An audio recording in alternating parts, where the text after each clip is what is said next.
Hello everyone, how are you guys? आपका result आ चुका है टीओ मेंस का and we at UPSC Akhada we have completed your course for mains. ठीक है, ऑलमोस्ट 18 लेक्चर के करीब आपको करवाए जा चुके हैं, जिसमें आपका majority of syllabus more than 95% of your syllabus have been covered. ठीक है, अब उसके बाद कुछ क्लासेस रहती हैं जिसमें हम आंसर्स डिस्कस करेंगे and if there is any specific topic जो मुझे लगता है कि जिसके आने के चांसेस या प्रोबेबिलिटी ज्यादा है, या कुछ एक हिडन एंसिलरी टॉपिक्स जो होते हैं जिनमें अभी तक क्वेश्चन नहीं पूछा गया, अगर वो कंप्लीट करना पड़ा तो उसके ऊपर थोड़ा बहुत हम करेंगे। ठीक है, otherwise most of your syllabus is done in this course. ठीक है, तो सबसे पहले मैं आज के लेक्चर में क्या करने वाले हैं उसके बारे में बताता हूं आपको। टीओ मेंस का जो लास्ट एग्जाम हुआ था वो 2011 में हुआ था। ठीक है, तो इसके रिगार्डिंग बच्चों के बहुत सारे डाउट्स हैं, इसमें जो क्वेश्चंस पूछे गए उनके उससे रिलेटेड बहुत इश्यूज आ रहे हैं बच्चों को। तो to help you guys we have started this series in which will discuss model answers of PYQs. ठीक है, ताकि आपके पास एक बेंचमार्क हो कि you will have to write minimum at this level, और इसके बाद इसमें कैसे वैल्यू अपग्रेड आप कर सकते हो। ठीक है, ऑल्सो कंटेंट एनरिचमेंट के लिए भी ये बहुत जरूरी होंगे, बिकॉज इनमें जो आपको कंटेंट मिलेगा वो आप एज इट इज रेप्लिकेट कर सकते हो। ठीक है, नाउ इस डिस्कशन को शुरू करने से पहले I will discuss about few important things.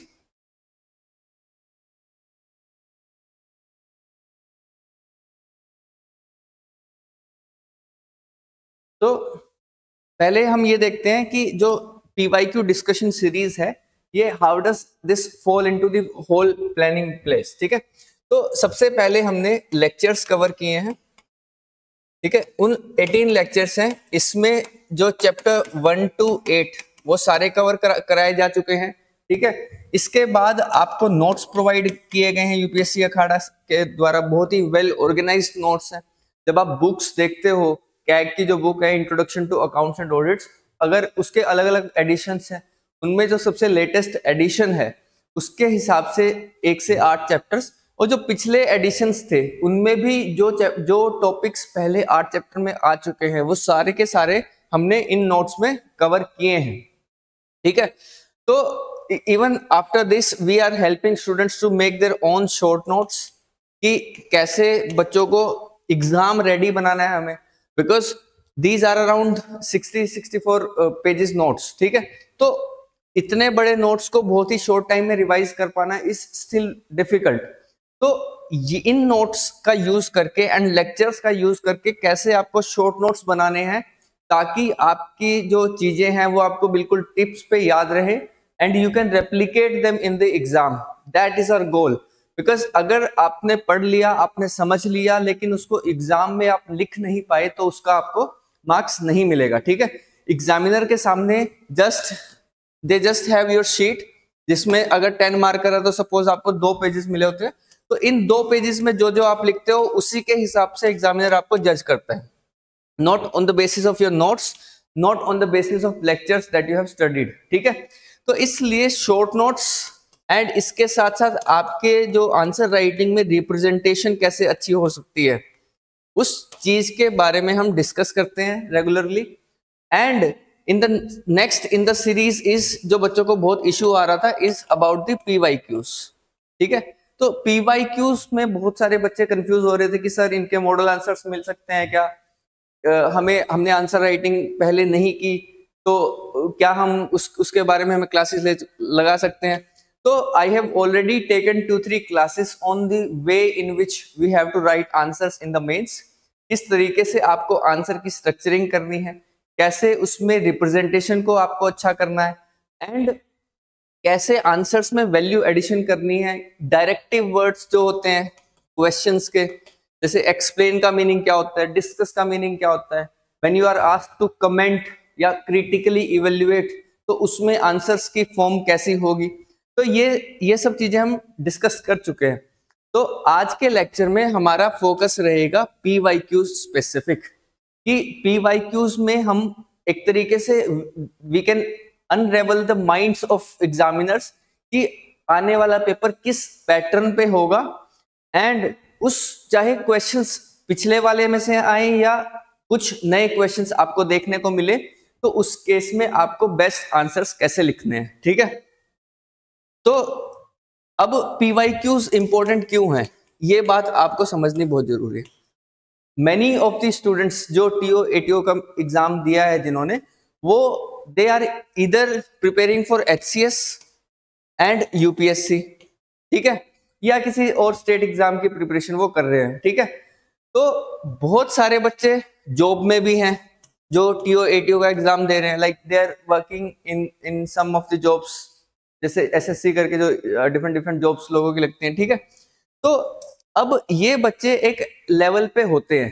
ठीक है, तो दिस शोज की जो लेवल ऑफ कंपटीशन है टीओ एटीओ मेंस एग्जाम में, दैट इज वेरी हाई। ठीक है, तो इसलिए आपको क्वालिटी आंसर्स लिखने ही पड़ेंगे if you have to get final selection.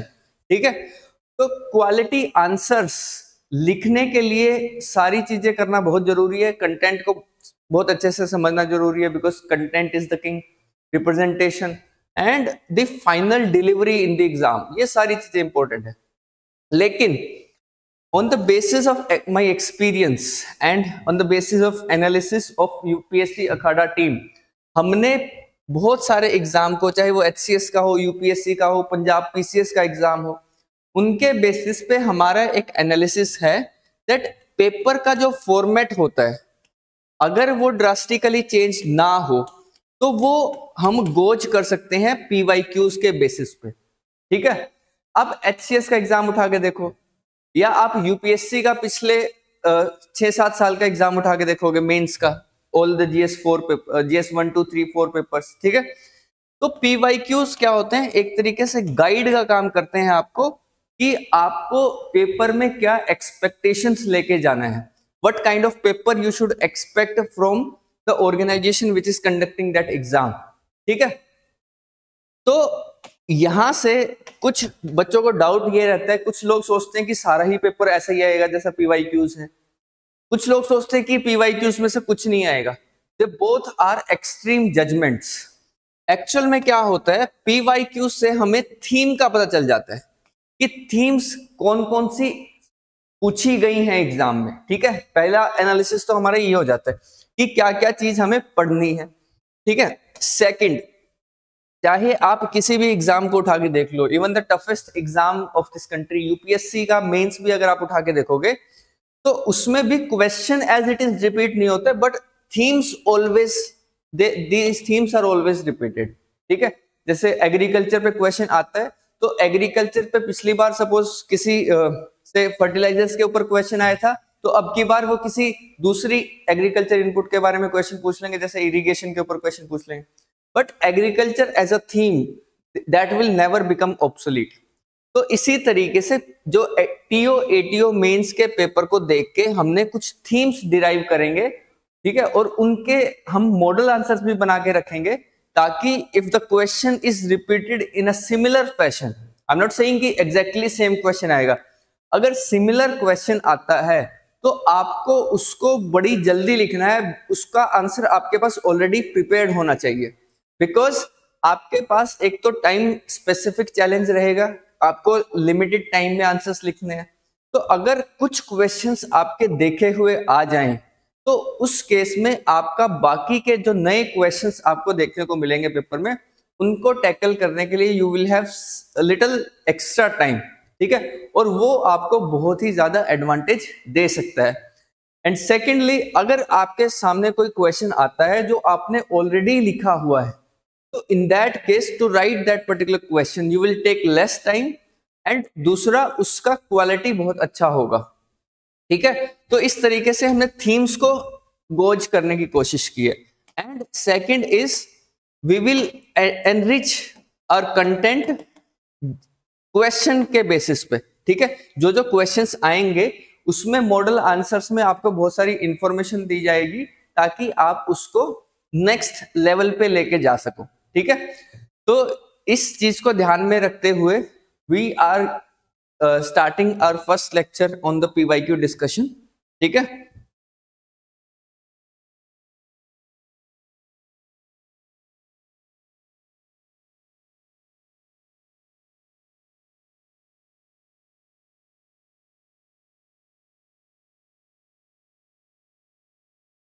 So these are the model answers designed by UPSC Akhada team, ठीक है।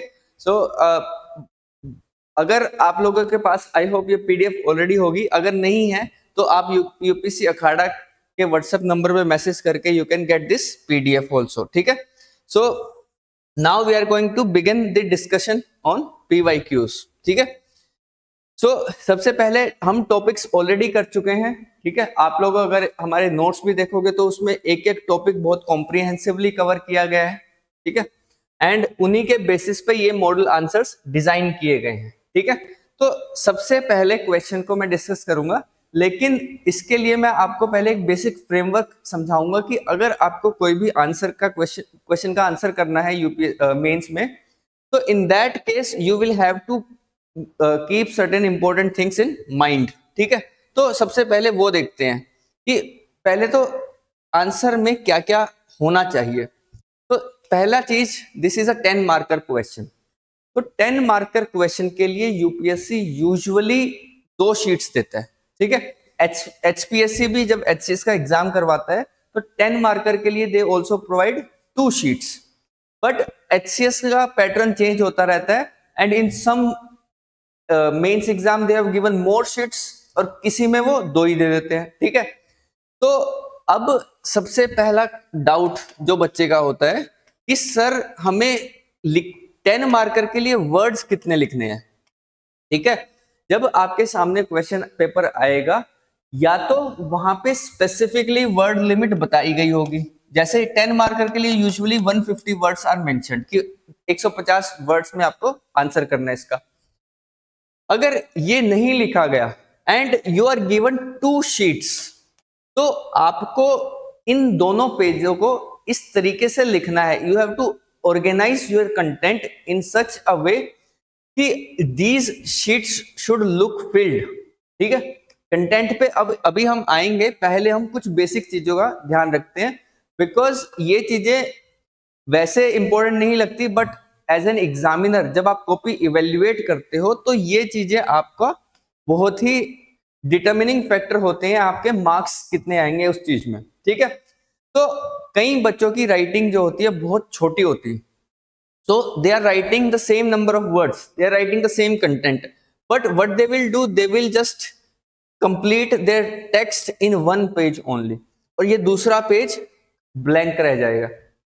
तो सबसे पहला चीज आपको जो ध्यान में रखना है आंसर लिखते time, that is about the organisation and representation. Your content should be well organised and it should also satisfy the examiner कि you have written adequate content। और वो satisfaction कहां से आएगा, जब उनको लगेगा कि आपने बहुत ज्यादा स्पेस ब्लैंक नहीं छोड़ा है, because this is psychological thing. Examiner को बहुत सारी कॉपीज एक साथ इवेल्युएट करनी होती है, तो अगर आप उसमें कॉपी इवेल्युएट करते टाइम आपको लगेगा कि इसमें बहुत सारा स्पेस ब्लैंक है, तो इससे subconsciously they can mark you less because they think you have not answered adequately, ठीक है। या यहां से एक जजमेंट ये जा सकती है कि बच्चे के पास कंटेंट नहीं है, इतना उसके पास लिखने को नहीं है, and that can be judged as a parameter कि आपको नंबर एवरेज मिलेंगे या कम मिलेंगे relative to what you would have got अगर आपने शीट्स को अच्छे से यूज किया होगा, ठीक है। तो पहली चीज ध्यान आपको रखनी है कि space is adequately utilised, space in the answer copy is adequately utilised. I am not saying, see कुछ बच्चे क्या होते हैं, उनको एक बात बताओ लेकिन वो उसको बिल्कुल एक्सट्रीम पे लेके चले जाएंगे, ठीक है।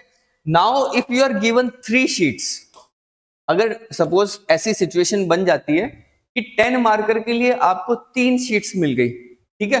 अब और आपको ऐसे ऐसे 10 क्वेश्चंस लिखने हैं और हर एक क्वेश्चन के 2 पार्ट हैं, तो 9 क्वेश्चंस के तो 2 पार्ट होंगे, तो 18 क्वेश्चन ये हो गए, एंड 10th क्वेश्चन के आपको 5 सब पार्ट होते हैं, तो अप्रोक्सीमेटली 23 क्वेश्चंस आपको अटेम्प्ट करने हैं। एंड हर 10th क्वेश्चन को छोड़ के 9 क्वेश्चंस के लिए हर सब पार्ट के लिए आपको तीन शीट्स आपको भरनी पड़ेंगी, ठीक है। तो 18 इंटू 3 54 पेजेस हो गए, 54 pages and 4 pages for the 5th question, तो अप्रोक्सीमेटली 58 जो है आपको पेजेस आपको फिल करने पड़ेंगे, ठीक है। तो ये काम करना बहुत ही डिफिकल्ट है, ठीक है। तो कर देने को यूपीएससी 4 शीट्स भी दे सकता है या एचपीएससी 4 शीट्स भी दे सकता है। तो ये चीज मेरे बोलने का मतलब स्पेस यूटिलाइजेशन से ये नहीं है कि जितनी शीट्स आपको दी गई हैं उतनी की उतनी फिल करके आओ। First thing you have to ensure that you are answering appropriately. Question में जितने भी सब पार्ट्स हैं, जितने भी डिफरेंट पार्ट्स हैं, उनको सबको आपको आंसर करना है। सेकेंडली, अब उसके बाद आंसर करते टाइम ये चीज ध्यान रखनी है कि आपको पहले ही देख लो कि कितना स्पेस प्रोवाइडेड है। Try to use the maximum space, ठीक है, ताकि आपकी शीट्स कम ब्लैंक रहे। लेकिन अगर अनरीजनेबली ज्यादा शीट्स आपको दे रखी हैं तो फिर आपको इस चीज को जस्टिफाई करने की कोशिश नहीं करनी कि 10 नंबर के क्वेश्चन के लिए 4 शीट्स दे दो तो चारों भरनी है, ठीक है। In that case you should try to write in such a manner कि आप मैक्सिमम स्पेस यूज कर पाओ, ठीक है, not all the space that is provided, ठीक है। तो ये एडवाइस बहुत ही जेनरिक नेचर की थी, लेकिन इट वाज इंपॉर्टेंट बिकॉज बच्चों के साथ ये चीजें होती हैं। And based on my mains experiences I am telling you कि कई बच्चे अच्छा कंटेंट लिख के आते हैं, but just because of this small thing that they don't know, उनका स्कोर बहुत ही एवरेज आता है, ठीक है। तो इसलिए good content, adequate space utilisation and a good perception of and living a good perception in the examiner's mind कि हमें adequately पता है चीजों के बारे में, हमारे पास कंटेंट एनफ है, ठीक है। तो ये तो हो गया हमारा ऑर्गेनाइजेशन पार्ट। देन आता है आंसरिंग पार्ट। अब आंसर करते टाइम हमें पता है कि किसी भी आंसर के 3 मेन पार्ट्स होते हैं, इंट्रोडक्शन, बॉडी एंड कंक्लूजन, ठीक है।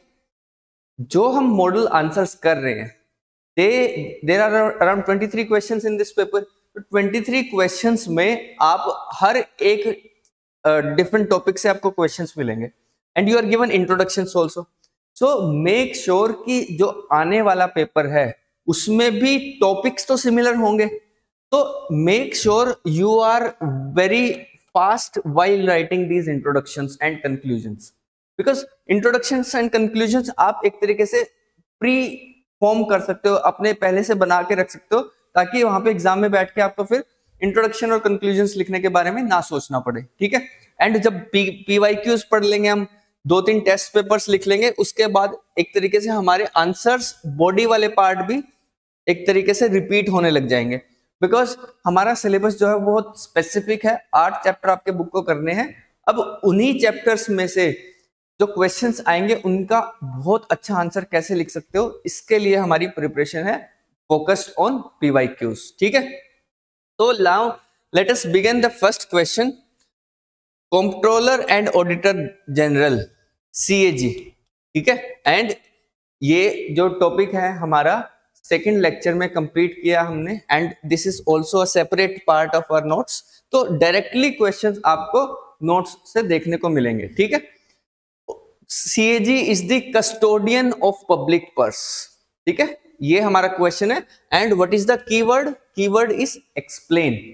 अब मैंने आपको पहले भी वीडियोस में, लेक्चर वीडियोस में डिस्कस किया है कि जब आपको कोई भी चीज एक्सप्लेन करने के लिए बोली जाए तो उसमें आपको all the facets of that particular statement they are to be answered, ठीक है। तो सबसे पहले इस वर्ड का मीनिंग समझते हैं। क्या कस्टोडियन का क्या मतलब होता है?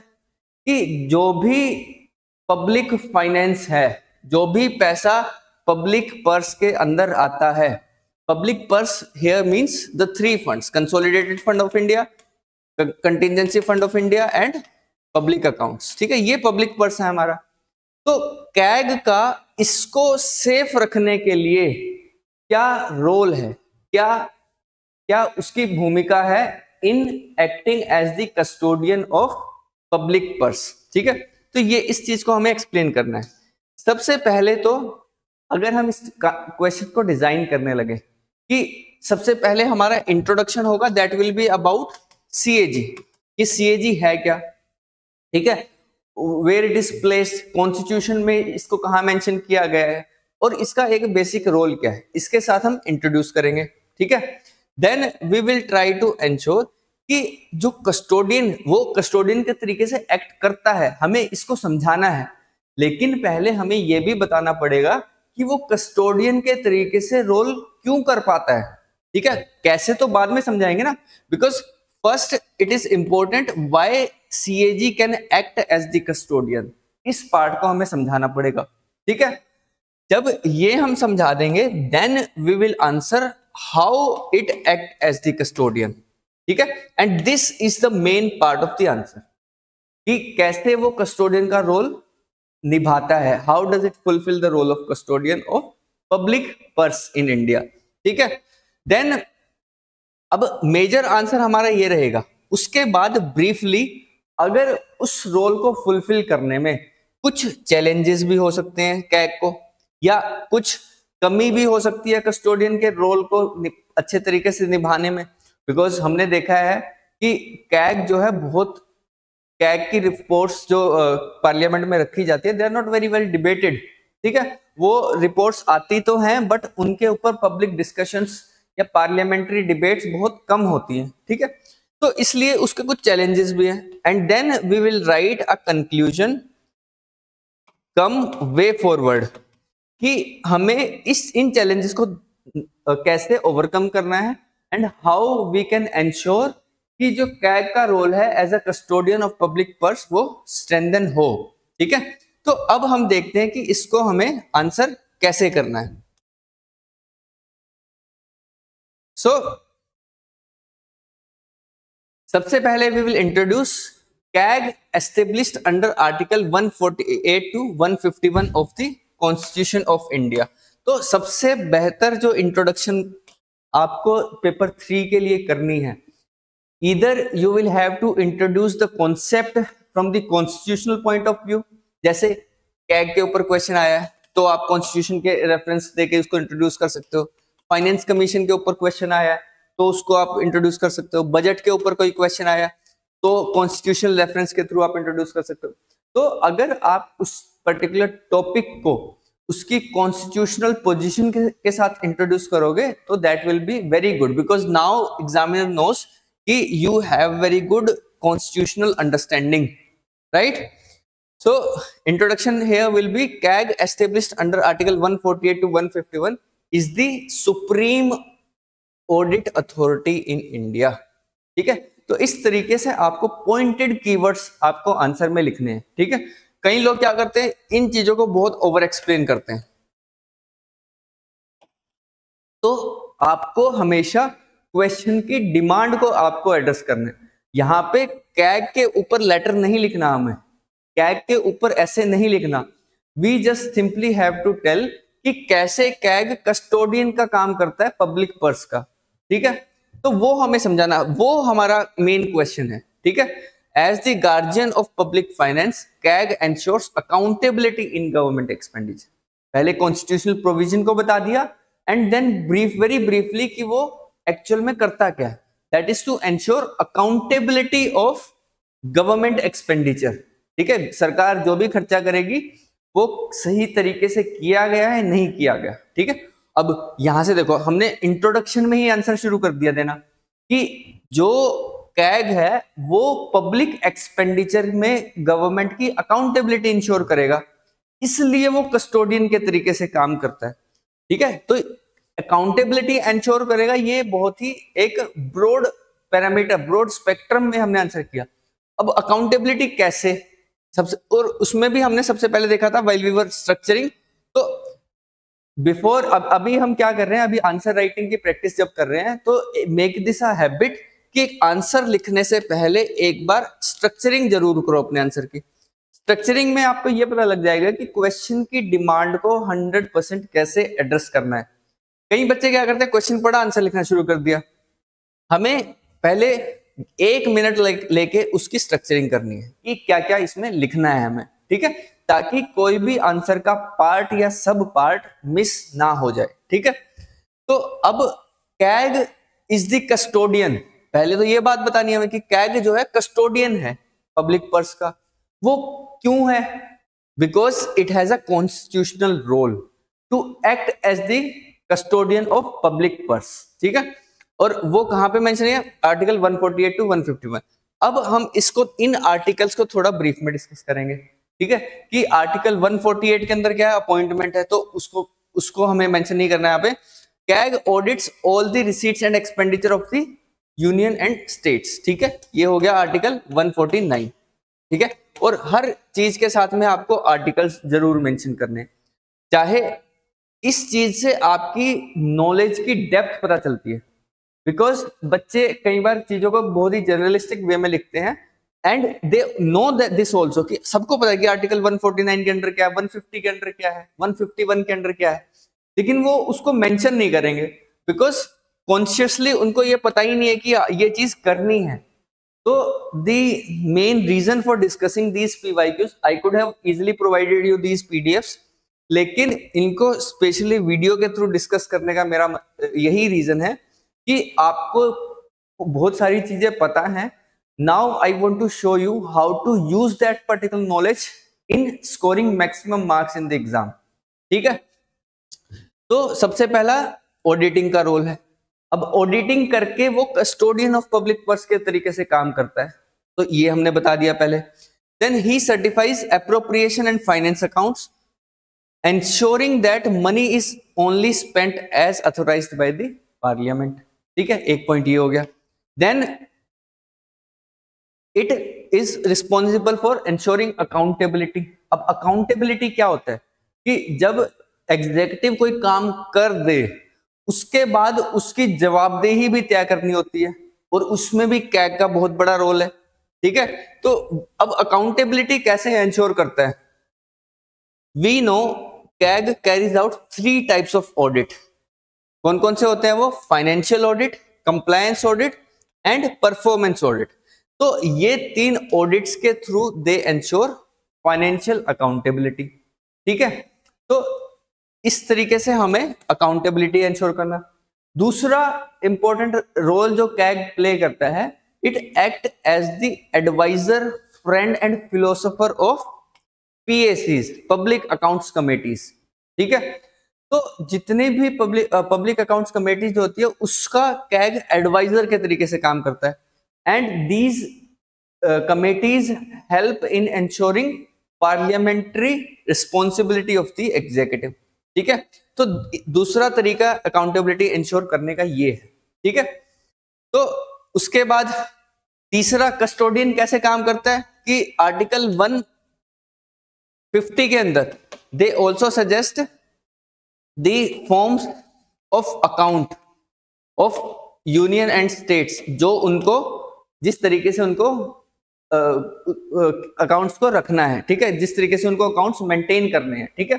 तो वो भी एक रोल है जिसके वजह से कैग जो है कस्टोडियन का काम कर पाता है, ठीक है।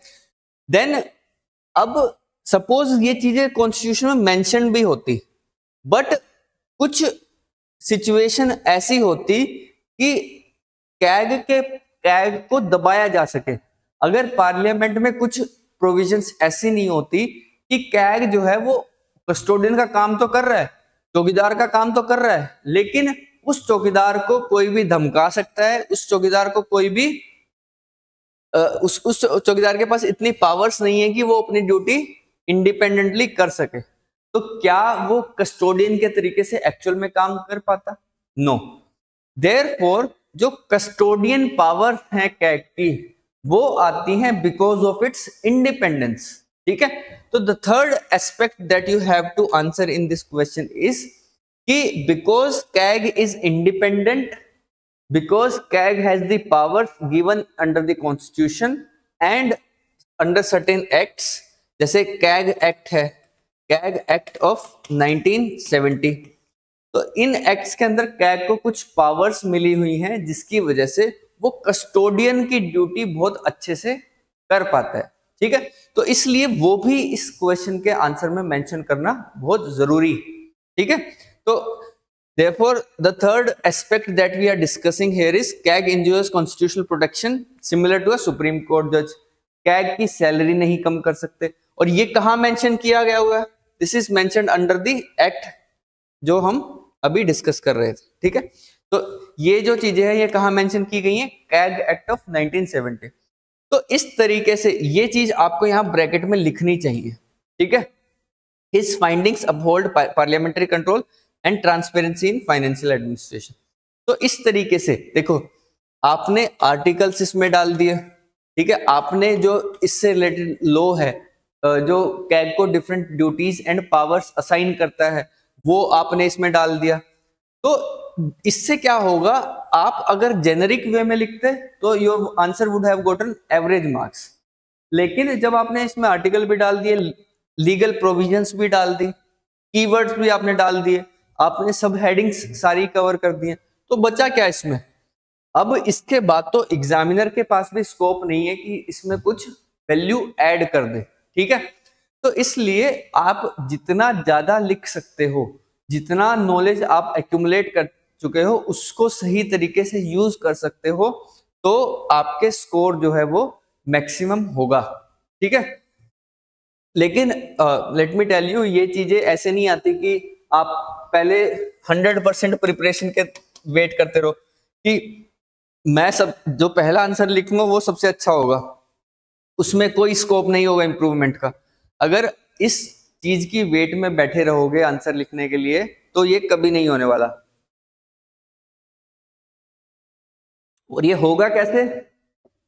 You have read your text, lectures देख लिए, नोट्स पढ़ लिए, शॉर्ट नोट्स बना लिए, अब आपको आंसर लिखने हैं and you have to compare that with your model answers, ठीक है। अब मॉडल आंसर्स पीवाईक्यूज को आपको दे दिए, अब पीवाईक्यू 28 ही है, एक ही पेपर आपके पास अवेलेबल है। तो हम यूपीएससी अखाड़ा पे आपके लिए लेके आ रहे हैं 6 टेस्ट की टेस्ट सीरीज, जिसमें 6 टेस्ट होंगे, 3 पेपर 2 के होंगे एंड 3 पेपर 3 के होंगे, ठीक है। अब इन टेस्ट के आपको मॉडल आंसर्स भी मिलेंगे, ठीक है, और इन टेस्ट का आपको इवेल्युएशन भी होके मिलेगा with in very very less time, ठीक है। ऐसा नहीं है कि अब लिख दिया 1.5 हफ्ते बाद आपको आंसर मिल रहा है उसका चेक होके, ठीक है। तो बहुत जल्दी से जल्दी with in a span of 24-28 hours आपको ये चेक होके भी आपको मिल जाएगा। एंड तब तक आप मॉडल आंसर से कंपेयर करके आप एक तो उसका अच्छा आंसर क्या होगा वो देख सकते हो, and you can also learn from the model answers. अब जैसे कैग के, अगर कैग के ऊपर आपके पास कोई क्वेश्चन आएगा, चाहे आपने कितने भी किताबें पढ़ ली हो, but if you have this answer, आप एटलीस्ट ये, अगर कैग के ऊपर नेक्स्ट कोई क्वेश्चन आता तो ऐसा आंसर तो आप लिख के ही आओगे, ठीक है। तो आपको पता होगा कि पीएससीज के बारे में भी बात करनी है, ठीक है, 3 ऑडिट्स के बारे में भी बात करनी है, इंडिपेंडेंस के भी बारे में बात करनी है। तो जब आपके पास मॉडल आंसर्स होते हैं तो आपका एक मिनिमम बेसिक लेवल तैयार हो जाता है, and then you can work on adding values, जो आप नोट्स पढ़ पढ़ के आपके पास आइडियाज आते रहेंगे कि इसमें अगर हमें इस स्टेटमेंट को रिफ्रेम करना था तो वो कैसे करना था, अगर मुझे इस स्टेटमेंट को एनरिच करना था या इसको बहुत कम शब्दों में लिखना था वो कैसे लिखना था, ठीक है। तो rather than writing this, I can write कि we can act as CAG act as friend, philosopher and guide of parliamentary committees, ठीक है। तो इस तरीके से हम इसको और ज्यादा अच्छे लेवल पे लेकर जा सकते हैं, ठीक है।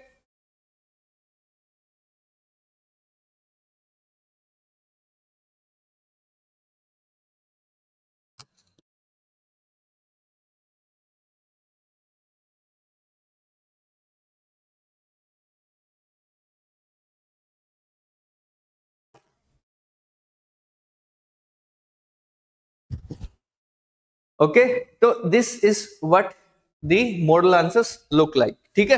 एंड इसमें भी हम फिर फर्दर एनरिचमेंट करते रहेंगे साथ में। तो after you have seen the lectures, after you have seen different types of questions from the previous year paper, आपके पास एक मिनिमम बेसिक लेवल कंटेंट होगा जो आपको याद होगा, और फिर उसको पेपर में और अच्छे तरीके से अपग्रेडेड वर्जन में आपको रेप्लिकेट करना है, ठीक है। That will become your next job, ठीक है। लेकिन डायरेक्टली ये आंसर्स याद करने से कुछ नहीं होगा। You should have a very good command over the fundamentals, जो आपको लेक्चर्स के थ्रू ही आएगी, ठीक है, नोट्स को पढ़ने से ही आएगी। Now let us see one more question. This is about the frauds, जो अकाउंटिंग में, ऑडिटिंग में आपको अलग अलग तरीके के फ्रॉड्स देखने को मिलते हैं, ठीक है। So the question says define frauds, what type of frauds can be committed in the government accounts and what should be the steps taken to detect them. So अगर आप देखो, ये कहने को क्वेश्चन एक है, but within this there are 3 questions. First is define the word fraud. fraud क्या होता है, ठीक है। What types of frauds, मतलब कि फ्रॉड के भी अलग अलग टाइप होते हैं, ठीक है, वो क्या है ये आपको बताना है गवर्नमेंट अकाउंट्स में। And then we have to mention the steps taken to detect them, ठीक है।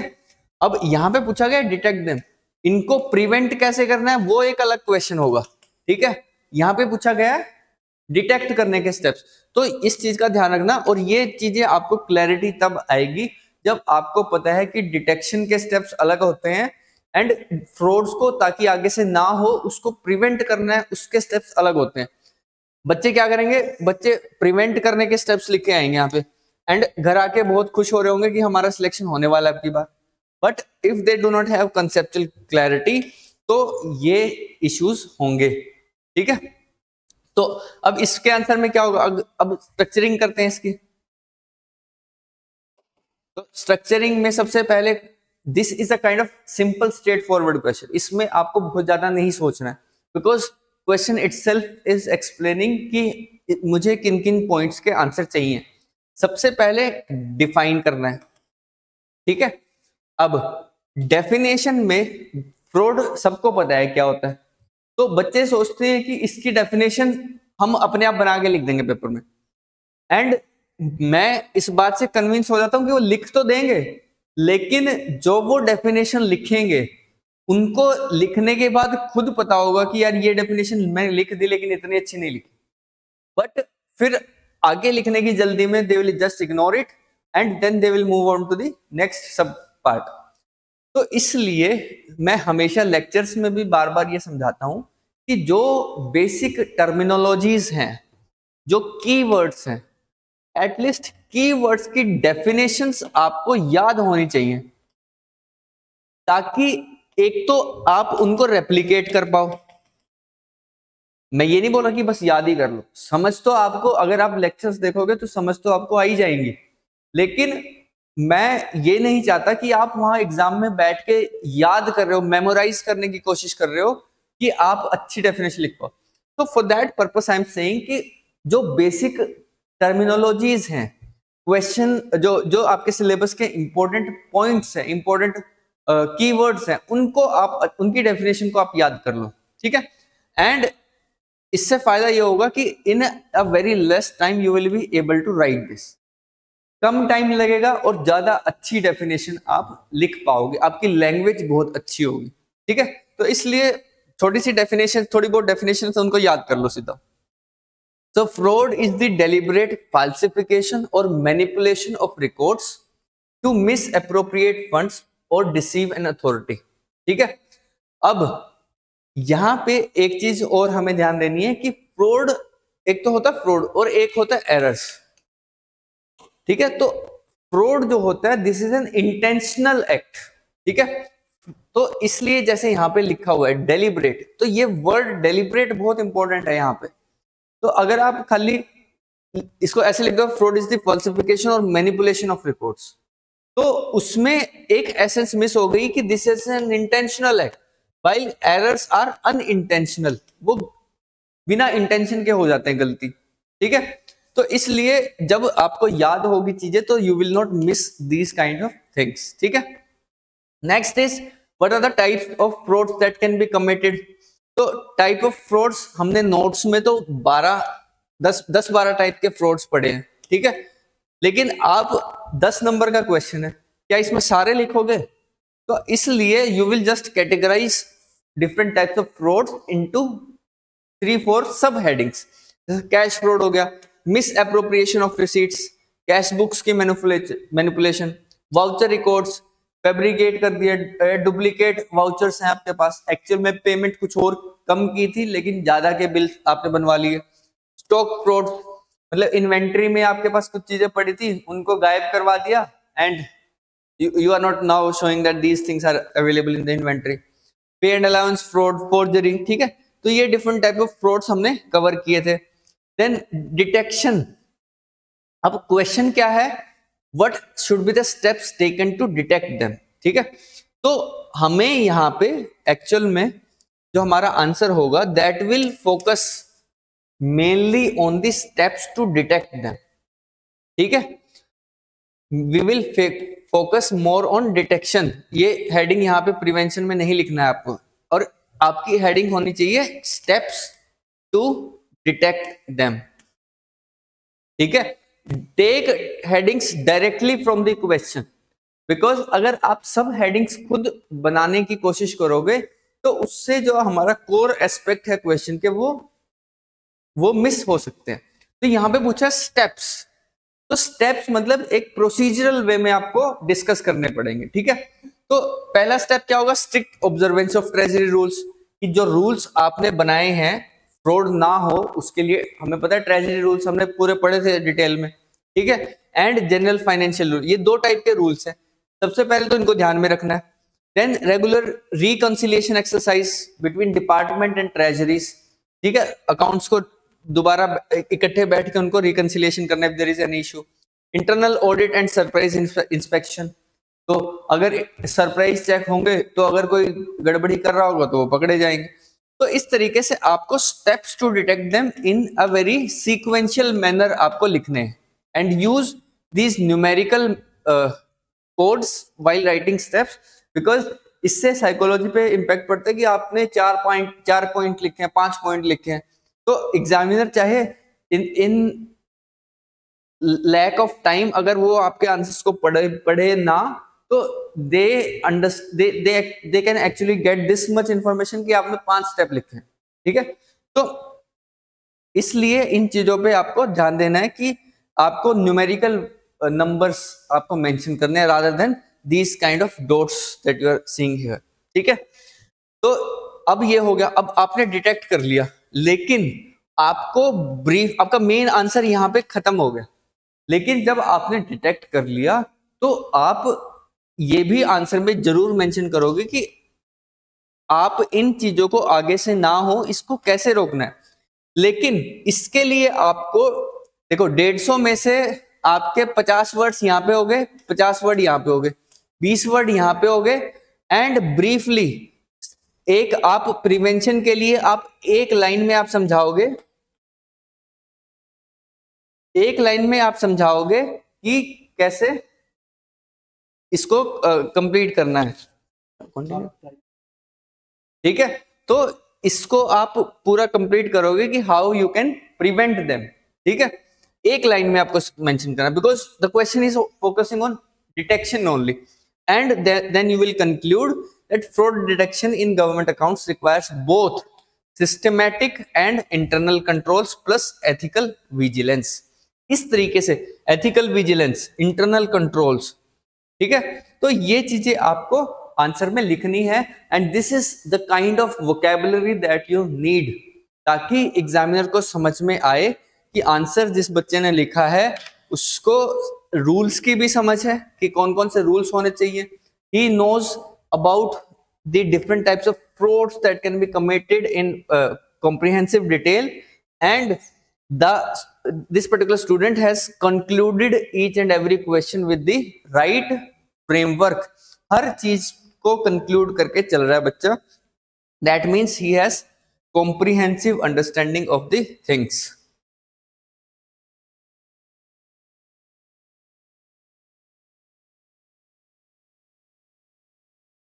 राइट।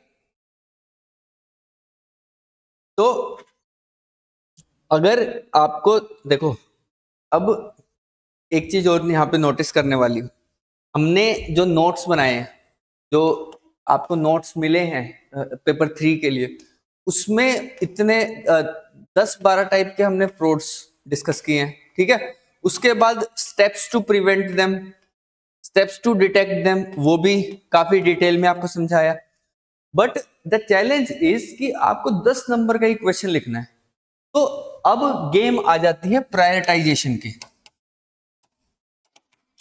तो चीजों को प्रायोरिटाइज कैसे करना है आपको, कि कौन कौन से फ्रॉड्स के बारे में, कौन कौन से फ्रॉड ज्यादा है, उस टाइप के आपको वो पहले लिखने हैं, एंड जो थोड़े से कम इंपॉर्टेंस के हैं उनको बाद में लिखना है। This is what we call prioritization. ये चीज आएगी जब आप आंसर्स लिखोगे। ये चीज कोई सिखा नहीं सकता आपको, because only when you are writing answers, तो आपके सामने ये प्रॉब्लम आती है कि मेरे पास इस पर्टिकुलर टॉपिक में कंटेंट ज्यादा है, तो मुझे लिखना क्या है इसमें। कई बार बच्चे इस चीज से कंफ्यूज हो जाते हैं कि सर पढ़ा बहुत सारा है, लेकिन एग्जाम में लिखूं क्या, आंसर में लिखूं क्या।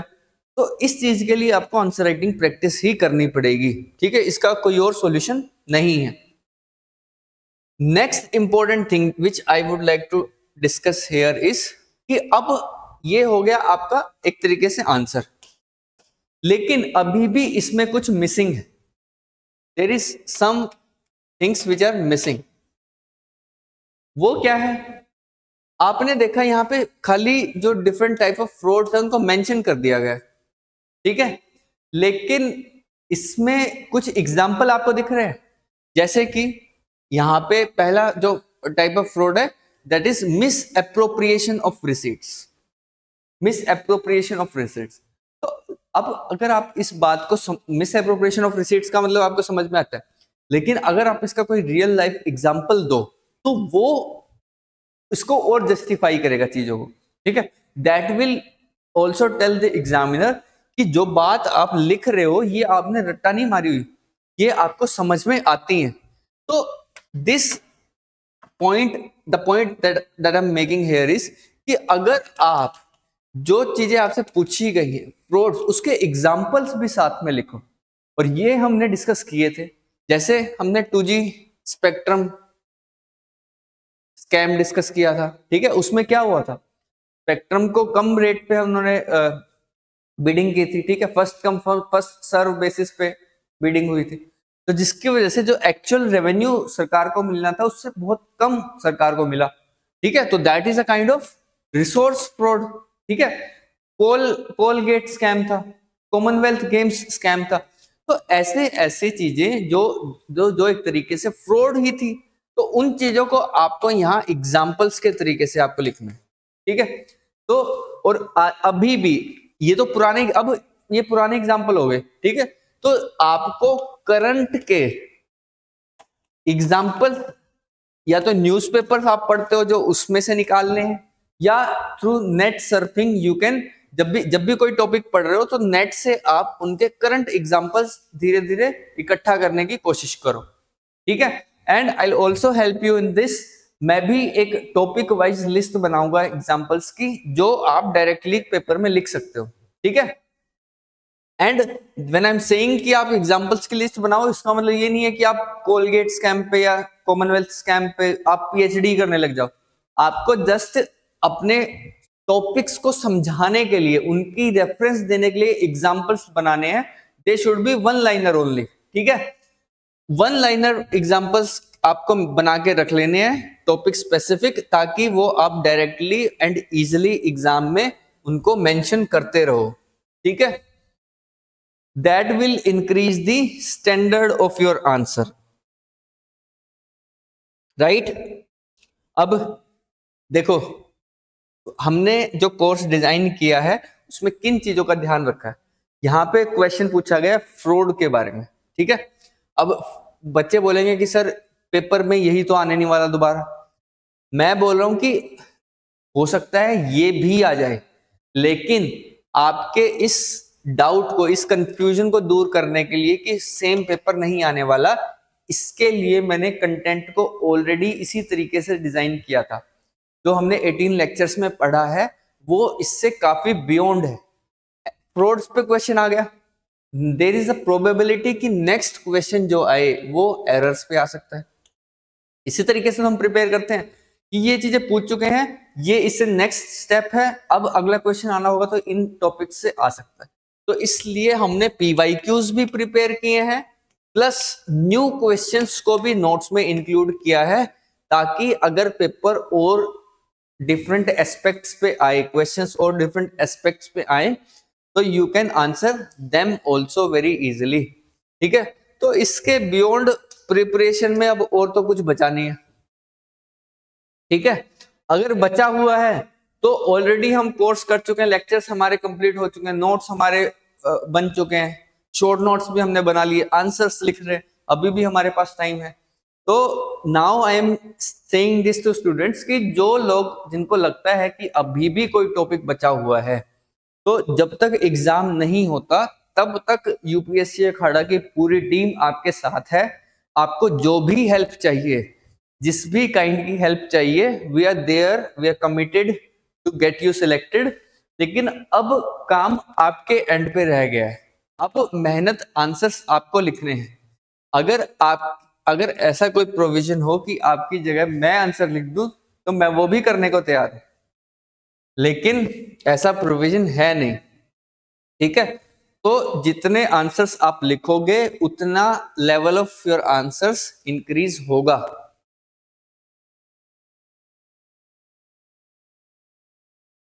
राइट, चलो नेक्स्ट क्वेश्चन डिस्कस करते हैं। तो एक चीज और, कंक्लूजन का जो पार्ट है उसमें आपको एक तो कीवर्ड्स फोकस्ड कंक्लूजन्स अच्छे लगते हैं। ठीक है, एंड कुछ स्टैंडर्ड कंक्लूजन्स आपको जरूर याद रखने हैं। जैसे मैं बच्चों ने कॉपीज पहले लिखे भी हैं तो उनकी कॉपीज में सजेशन देता हूं कि कुछ क्वेश्चंस जो ब्रॉड हों उनको आप जेनरिक कंक्लूजन्स, जैसे विकसित भारत, ठीक है, कैग के बारे में, अकाउंटेबिलिटी रिलेटेड एस्पेक्ट्स, उन चीजों को जरूर आंसर में लिखा। जेनरिक कंक्लूजन्स भी आप बना सकते हो। और अगर आपको और भी सिंप्लीफाई करना है प्रिपरेशन को, तो इनमें से ही आप कुछ वर्ड्स निकाल के उनको हाईलाइट करके इन मॉडल आंसर्स को भी 4-5 बार पढ़ लोगे तो आपके आंसर की क्वालिटी वैसे ही इंप्रूव हो जाएगी। ठीक है, और इसके अलावा 3 टेस्ट और, उनके भी मॉडल आंसर्स मिलेंगे। तो प्रिपरेशन का इससे बढ़िया लेवल और तो कुछ हो नहीं सकता। Next question is on finance commission. ठीक है, discuss the role of finance commission in Indian financial administration. Right, अब फाइनेंस कमीशन के बारे में हमने सेपरेटली एक अलग लेक्चर लगाया था। ठीक है, उससे फाइनेंस कमीशन के सारे एस्पेक्ट हमने कवर किए थे। तो यहाँ पे हमें क्या बताना, रोल ऑफ फाइनेंस कमीशन कहाँ पे, इंडिया के फाइनेंशियल एडमिनिस्ट्रेशन में। तो इंट्रोडक्शन के लिए simple thing that we usually do, we will introduce it using the constitutional provision. ठीक है, तो finance commission constituted under article 280 of the constitution.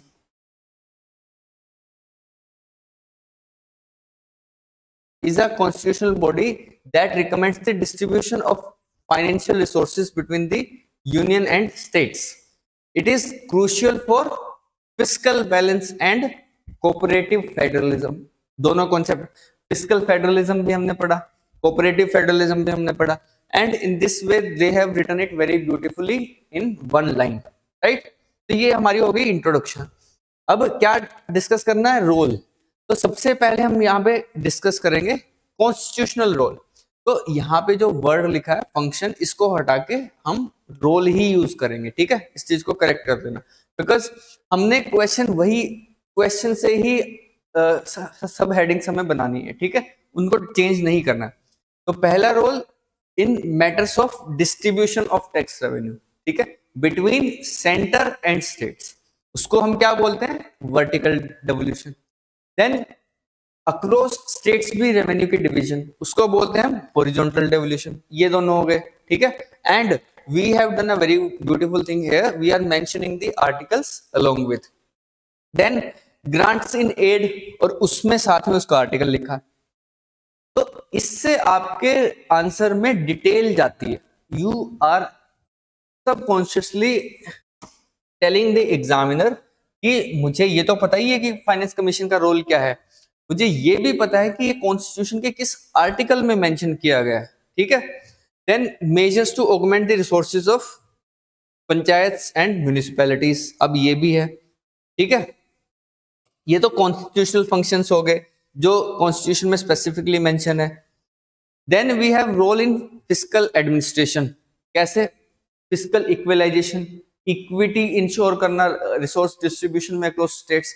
जैसे कुछ स्टेट्स जो हैं, अब हॉरिजॉन्टल डेवोल्यूशन का हमने फॉर्मूला देखा था, पॉपुलेशन उसमें एक इंपॉर्टेंट क्राइटेरिया है, ठीक है। इनकम डिस्टेंस, अगर कुछ स्टेट्स की इनकम कम है comparative to most rich state in India, जिस स्टेट की जीएसडीपी ज्यादा है उनको रिलेटिवली कम रिसोर्सेस मिलेंगे फॉर्मूले के हिसाब से, ठीक है। एरिया ज्यादा है तो ज्यादा रिसोर्सेस मिलेंगे, तो फिस्कल इक्वलाइजेशन करता है फाइनेंस कमीशन, ठीक है। फिस्कल मैनेजमेंट अच्छी होती है थ्रू परफॉर्मेंस बेस्ड इंसेंटिव। इसको एग्जांपल में लिखो साथ के साथ, ठीक है। जैसे यहां पे हम क्या लिखेंगे कि इनकम डिस्टेंस क्राइटेरिया, ब्रैकेट में लिखेंगे इनकम डिस्टेंस क्राइटेरिया, तो वो समझ जाएगा कि फिस्कल इक्वलाइजेशन कैसे हो रहा है कि जिस स्टेट की जीएसडीपी कम है उसको ज्यादा पैसे मिलेंगे। Then performance based incentives design करता है। Performance based incentive means demographic performance जिसकी अच्छी होती है उसको ज्यादा रिसोर्सेज मिलेंगे, जिस जो स्टेट टैक्स कलेक्शन के एफर्ट ज्यादा करता है उसको ज्यादा पैसे मिलेंगे, ठीक है। फॉरेस्ट कवर जो बढ़ाएगा उसको ज्यादा पैसे मिलेंगे। तो इस तरीके से परफॉर्मेंस बेस्ड इंसेंटिव, ये चीजें आपको लिखनी है, ठीक है। Then act as a consultative bridge between centre and states, reducing conflicts. Then advisory nature है। अब apart from doing these resource distribution, finance commission जो एडिशनल टर्म्स ऑफ रेफरेंसेस होती हैं जो हमने लेक्चर में देखी थी, अपार्ट फ्रॉम दिस रोल, जो फाइनेंस कमीशन है उसको प्रेसिडेंट कुछ एडिशनल टर्म्स ऑफ रेफरेंसेस भी देता है कि आप इन इश्यूज पे भी अपनी राय दो, ठीक है। तो उन इश्यूज पे भी फाइनेंस कमीशन अपनी एडवाइस देता है टू द प्रेसिडेंट। और वो इश्यूज कौन कौन से, जैसे डिजास्टर मैनेजमेंट रिलेटेड चीजों पे अगर फाइनेंस कमीशन को बोला गया था कि इनके स्पेसिफिक आप बताओ कि कैसे रिसोर्सेज को यूज करना है, कैसे डिस्ट्रीब्यूट करना है, ठीक है। तो कुछ एडिशनल टर्म्स ऑफ रेफरेंसेस जो प्रेसिडेंट फाइनेंस कमीशन को देता है उस पे फाइनेंस कमीशन अपनी एडवाइस देती है, ठीक है। The finance commission, and then we will conclude that finance commission is the cornerstone of India's fiscal federalism, and again a keyword in the end to give a very good climax to your answer, and the keyword here is fiscal federalism। इसके ऊपर भी हम पूरा एक lecture कर चुके हैं, ठीक है। ensuring equity, efficiency and harmony in financial relationship between center and states। तो इस तरीके से आप आंसर को बहुत ही डिटेल्ड, बहुत ही स्पेसिफिक टू द डिमांड बना सकते हो, ठीक है। तो अगर आपने ये चीजें याद कर ली, देखो जब पहली बार आप आंसर करोगे तो आप ये चीजें लिख दोगे, लेकिन ये चीज मेंशन होगी, ये चीज मेंशन होगी। ऐसे ही आपको बताया फिस्कल इक्विलाइजेशन, उसमें आपने क्राइटेरिया जो हॉरिजॉन्टल डेवोल्यूशन का फॉर्मूला है वो डिस्कस करना है, वो एग्जांपल्स के तरीके से आपको बताना है, ठीक है। परफॉर्मेंस बेस्ड इंसेंटिव्स के लिए क्राइटेरिया जो है वो बताने, तो वो चीजें मिस होंगी। तो this is actually the first good level of answer writing. और इसके बियॉन्ड जाने के लिए क्या क्या ऐड करेंगे, एग्जांपल्स ऐड करेंगे, जस्टिफिकेशंस ऐड करेंगे स्टेटमेंट्स की, कीवर्ड्स और ज्यादा एनरिच करेंगे, ठीक है। तो इस तरीके से आप अपने आंसर की क्वालिटी बहुत अच्छी कर लोगे अगर आंसर लिखोगे रेगुलरली, राइट। अगर इसमें कोई डाउट है तो आप मेरे को व्हाट्सएप पे पूछ सकते हो।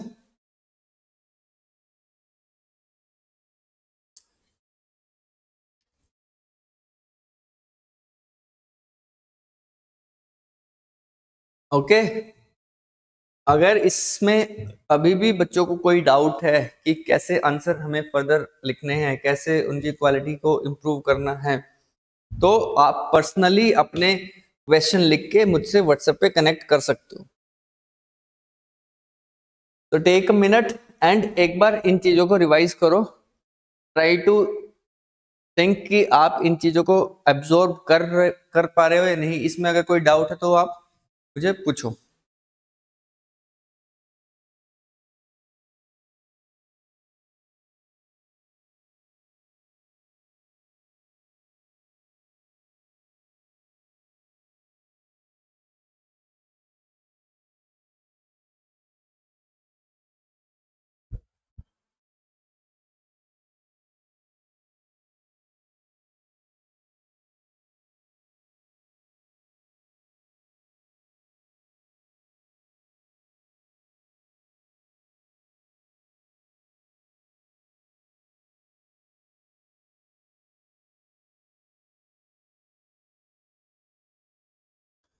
ओके, नेक्स्ट क्वेश्चन पे चलते हैं। Next question is what are the principles regarding resource arrangement in India. What are the principles. तो अब देखो, ये बहुत ही डायरेक्ट क्वेश्चन है, बट इसका आंसर करने के लिए जो मेन क्वेश्चन है इसमें वो तो प्रिंसिपल्स पे है। तो क्या आप सीधा प्रिंसिपल्स लिखना शुरू कर दोगे? No, first you will have to introduce this question. तो अब इंट्रोड्यूस किस चीज को करना है?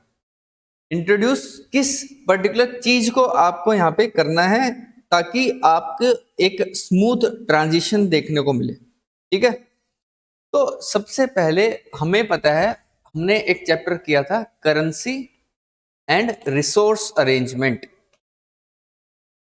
ठीक है, करेंसी एंड रिसोर्स अरेंजमेंट, तो मतलब क्वेश्चन उस टॉपिक का है।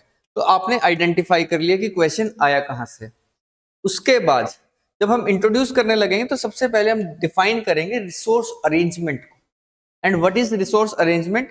This is guided by constitutional principle. Resource arrangement means how resources are distributed across different units of the government. ठीक है, ये है रिसोर्स अरेंजमेंट। और फिर हमें उसके प्रिंसिपल्स को इंट्रोड्यूस करना है कि किन किन प्रिंसिपल्स के बेसिस पे वो रिसोर्स की अरेंजमेंट डिसाइड की जाती है। ठीक है, तो सबसे पहले we will try to understand, we will try to explain कि जो रिसोर्स अरेंजमेंट क्या होती है, and that is the constitution provision regarding distribution of resources ensuring a balanced sharing of powers and responsibilities between union and states। ठीक है, ये हो गया हमारा रिसोर्स अरेंजमेंट। फिर उसके बाद आता है प्रिंसिपल्स। अब प्रिंसिपल क्या है? हमने देखा कि जो तीन लिस्ट हमने पढ़ी थी, union list, state list and concurrent list. तो जिस पर्टिकुलर सब्जेक्ट पे सेंट्रल लॉ बना सकता है वो यूनियन लिस्ट के अंदर आता है।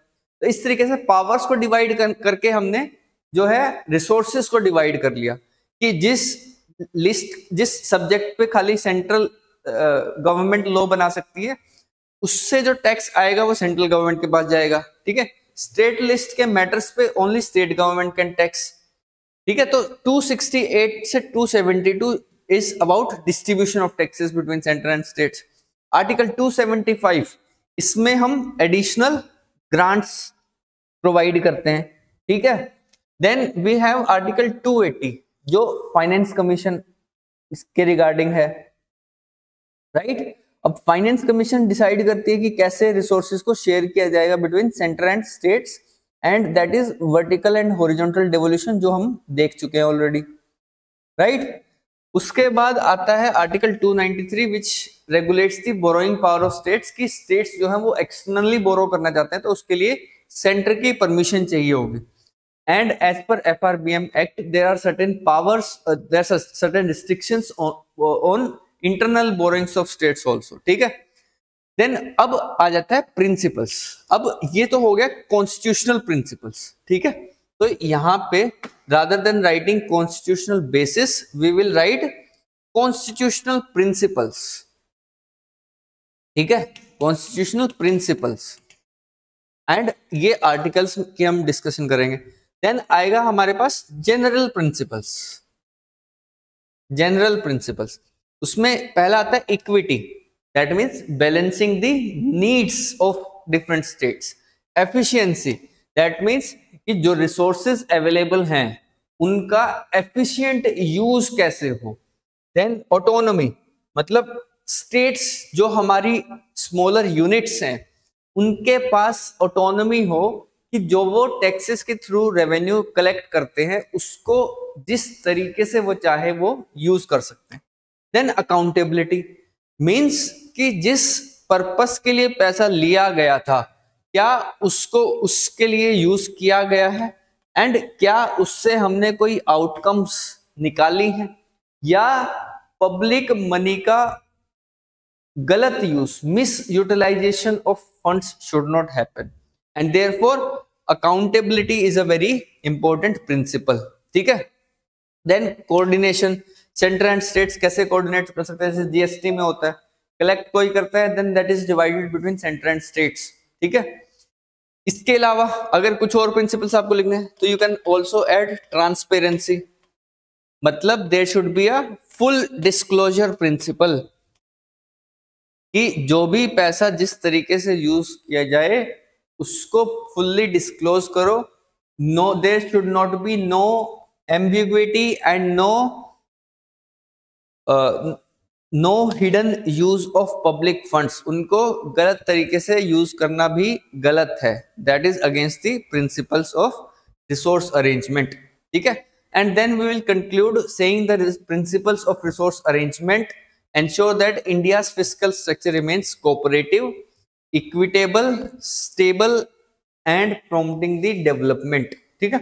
अब यहां पे देखो इस टाइप के क्वेश्चन में आप वो विकसित भारत वाली बात ऐड कर सकते हो कि हमें पब्लिक रिसोर्सेज को अच्छे तरीके से यूज करना है so that we can achieve a very good pace of growth in India to attain the vision of विकसित भारत by 2047। ठीक है। तो इस तरीके से कुछ कंक्लूजन्स ऐसे होते हैं, जेनरिक होते हैं और उनको मल्टीपल जगह पे आप यूज कर सकते हो, तो आप उसको याद करके रखोगे, उन चीजों को प्राइमा फेसी माइंड में रखोगे अपने, right. Okay, now let us move to the next question and it is about the commercial audit। Commercial audit, अब ये हमारा जो है चैप्टर 3 है। चैप्टर 3 में पहला ही टॉपिक जो हमने डिस्कस किया था वो गवर्नमेंट एंड कॉमर्शियल ऑडिट क्या होते हैं, गवर्नमेंट एंड कॉमर्शियल अकाउंटिंग क्या होते हैं, दोनों के बीच में डिफरेंस क्या होते हैं, इनके प्रिंसिपल्स क्या होते हैं, everything has been discussed in great detail. तो पहला आता है एक्सप्लेन कॉमर्शियल ऑडिट। ठीक है। तो सबसे पहले हमें कॉमर्शियल ऑडिट को एक्सप्लेन करना है, then how it is different from government audit. तो अब इस क्वेश्चन की स्ट्रक्चरिंग करते हैं। पहले पहले एक काम करो, टेक 2 मिनट्स और इस क्वेश्चन में आपको आंसर नहीं लिखना, you just have to see what you will write in this.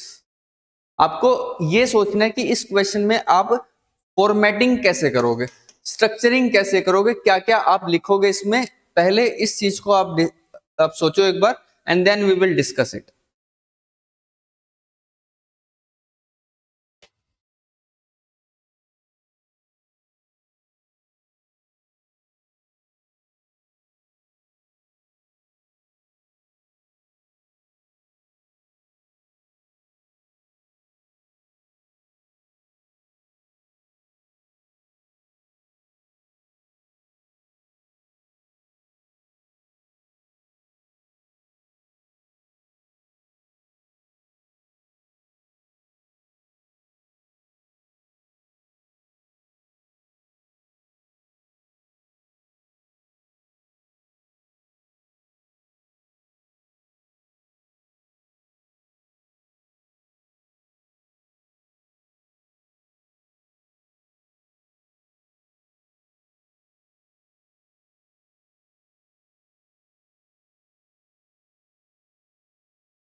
Okay, now let us see.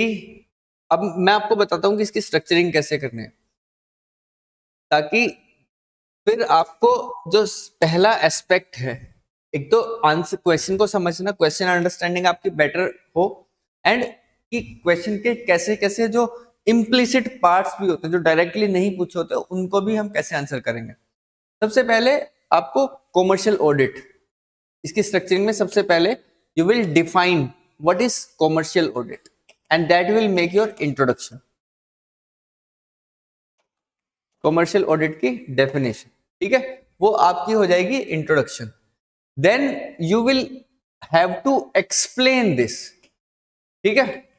अब एक्सप्लेनेशन में जो क्या क्या चीजें इंक्लूड होती है कि कॉमर्शियल ऑडिट का ऑब्जेक्टिव क्या होता है, ठीक है, किस पर्टिकुलर प्रोविजन के अंडर कॉमर्शियल ऑडिट की बात की गई है, ठीक है। उसके बाद कौन इसको करता है, अथॉरिटी टू कंडक्ट, ठीक है। तो इस तरीके से 3-4 एस्पेक्ट आप कॉमर्शियल ऑडिट के डिस्कस करोगे, एंड द प्रिंसिपल्स, ठीक है।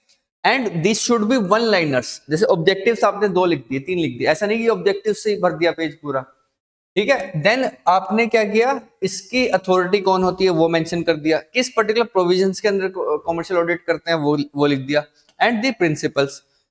नाउ अगर आपके पास 2 पेज हैं तो कॉमर्शियल ऑडिट उसकी एक्सप्लेनेशन ऑलमोस्ट पहले पेज के 75% तक आपका आना चाहिए। Then you will come to the second question and it is focusing on the differences of commercial audit and government audit. तो आपने कॉमर्शियल ऑडिट को एक्सप्लेन कर दिया, then briefly introduce the government audit, government audit की definition लिख दो, and briefly write its purpose, एक line में उसका पर्पस लिख दिया। Then on the next page you will write commercial audit, government audit, and इनके बीच में डिफरेंस। एंड डिफरेंस में जैसे हमने देखा था, अगर आपको नेक्स्ट लेवल पे आंसर लिखना है तो क्राइटेरिया इधर लिखोगे, क्राइटेरिया देन कॉमर्शियल ऑडिट का पॉइंट एंड गवर्नमेंट ऑडिट का पॉइंट, जिस तरीके से हमने यहाँ पे मेंशन किया गया। यहाँ पे कुछ मिस प्रिंटिंग एरर है, तो आपके पास नोट्स ऑलरेडी हैं तो वहां से आप इसको करेक्ट कर सकते हो, ठीक है। तो इस तरीके से आप इनका जो है डिफरेंस आप मेंशन करोगे, ठीक है। तो डिफरेंस हो गया ऑब्जेक्टिव में, legality and propriety of expenditure. यहाँ पे ऑब्जेक्टिव क्या होता है गवर्नमेंट ऑडिट का, to prevent misutilization of public funds, to act as the custodian of public purse, वो ऑब्जेक्टिव होता है। इसमें स्टैंडर्ड्स क्या होते हैं, बजट रूल्स होते हैं, जनरल फाइनेंशियल रूल्स होते हैं, यहाँ पे अकाउंटिंग स्टैंडर्ड्स होते हैं। This is commercial audit and this is government audit. Then focus public welfare and compliance, financial viability and management performance, this is profit oriented, ठीक है। बट यहाँ पे क्या होता है, डिफरेंट डिपार्टमेंट एंड मिनिस्ट्रीज में डिफरेंट कंप्लायंस, रेगुलरिटी, इस तरीके के सारे एस्पेक्ट्स में हम डिस्कस करते हैं। तो इसके बारे में भी हमने कम से कम 10-12 जो है डिफरेंसेस लिखे हुए हैं ऑलरेडी। तो कंटेंट पे फोकस आप नोट्स से कर सकते हो, and how to structure your answer, what should be the ideal answer for a question, that is discussed here. तो उसके बाद हमने ब्रीफली लिखा है पर्पस। अब ये चीज आप चाहो तो इसको जस्ट आफ्टर राइटिंग की डिफरेंसेस एक लाइन में ही आपको इसको मेंशन करना है। एंड अब देखो यहाँ पे हमने क्या किया है कि हमने एक ही पेज पे इसको आंसर करने की कोशिश की है, because the idea is not to give you content here, वो हम ऑलरेडी आपको लेक्चर्स के थ्रू, ऑलरेडी आपको नोट्स के थ्रू बनवा चुके हैं, ठीक है। वो आपको, आई एज्यूम कि वो आपको आता है, ठीक है।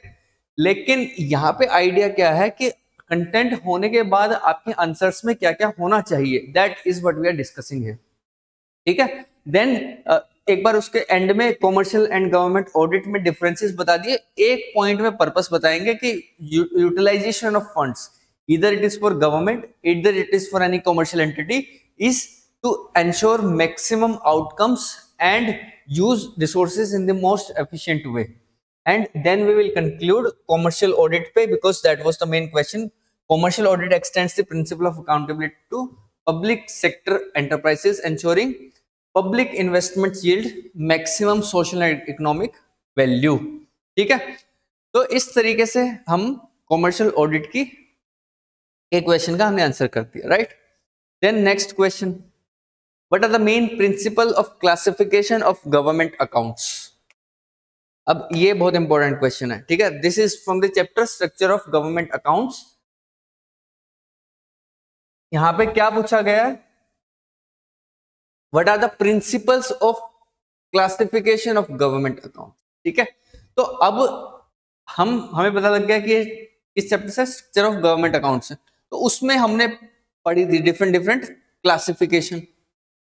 अब क्लासिफिकेशन पहले तो होती क्या है, सबसे पहले डिविजन्स होती हैं, मेन डिविजन्स, जिसमें consolidated fund of India, contingency fund of India, public accounts of India आ गया सारा, ठीक है।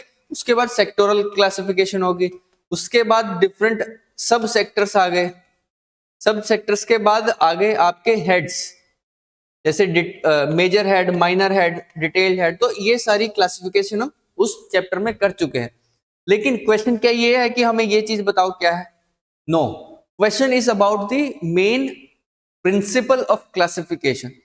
लेकिन इसके आंसर को करने के लिए हमें पहले ये तो बताना ही पड़ेगा ना कि क्लासिफिकेशन ऑफ गवर्नमेंट अकाउंट होती कैसे है। तो उसके लिए यहां पे हमने ये क्लासिफिकेशन मेंशन कर दी, ठीक है। Very briefly I would say, rather than writing down this particular classification in this वे, इसके बराबर में यहां पे इंट्रोडक्शन और इस आंसर के बीच में पहले एक डायग्राम आना चाहिए यहाँ पे, जिसमें हम लिखेंगे क्लासिफिकेशन ऑफ गवर्नमेंट अकाउंट्स, तो उसमें डिविजन्स लिखेंगे, उसमें फिर 3 बना दिया, ठीक है। Then we will write sectors, उसमें फिर ऐसे ब्रांच डायग्राम बना दिया, देन हेड्स, उसमें फिर मेजर हेड, माइनर हेड, ऐसा, ठीक है। बस उनका नाम लिखेंगे और साथ में उनका एग्जाम्पल लिख देंगे ब्रीफ, ठीक है। तो इस तरीके से हम इंट्रोडक्शन और इसके बीच में क्लासिफिकेशन को हाईलाइट करते हुए एक डायग्राम बनाएंगे यहाँ पे, ठीक है। तो यहाँ पे एक डायग्राम आना जरूरी था, that will improve the presentation of your answer. And then principle of classification वो हम लिख देंगे, बिकॉज अब देखो जो आपकी हेडिंग है वो प्रिंसिपल ऑफ क्लासिफिकेशन है, और जो सब हेडिंग है वो प्रिंसिपल ही है कि कौन सा प्रिंसिपल है। एंड देन उसको थोड़ा सा एक्सप्लेन कर दिया, programme based, function based, economic character, uniformity, ये सब चीजें हम पढ़ चुके हैं लेक्चर्स में, ठीक है। Then main divisions of the account, ये भी हमने देख लिया। मेजर क्लासिफिकेशन, अब इनको थोड़ा सा एक्सप्लेन करके और डायग्राम में लिख दोगे तो आप प्रिंसिपल्स पे ज्यादा कंटेंट लिख पाओगे, ठीक है। तो अगर आप यहाँ पे एक डायग्राम बना देते जिसमें आप ये दोनों चीजें मेंशन करोगे, तो फिर प्रिंसिपल्स आप ज्यादा लिख पाते, and that was the major part of the question, because it is directly asking about the main classification of government account. फिर also define the main divisions of account. अब main divisions इसने specifically पूछ लिया, principal, ठीक है, classification आपने diagram में बना दी, एंड देन डिविजन्स में consolidated fund of India, contingency.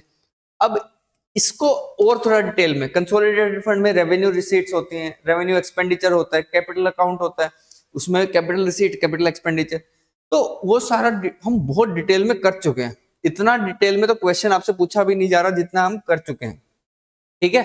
तो therefore you should rest assure now that you have adequate content with you. Now it is just a matter of writing more, practising writing more answers, और उनमें value addition, ताकि जब कोई आपका answer पढ़े तो उसको ये लगे कि यार बच्चा इतना कंटेंट कैसे मेमोराइज किया उसने और कैसे आंसर में लिख पा रहा है। And that is only possible through multiple revisions, more answer writing. अगर आपने कैग के ऊपर 3-4 क्वेश्चन लिख लिए तो उसके बाद कैग का कोई क्वेश्चन ऐसा नहीं आएगा जिसको आप बहुत अच्छे से आंसर ना कर पाओ, ठीक है। तो दैट इज द फंडा। तो 28 क्वेश्चन तो ये हो गए। 28 क्वेश्चन के बाद 3 जो हैं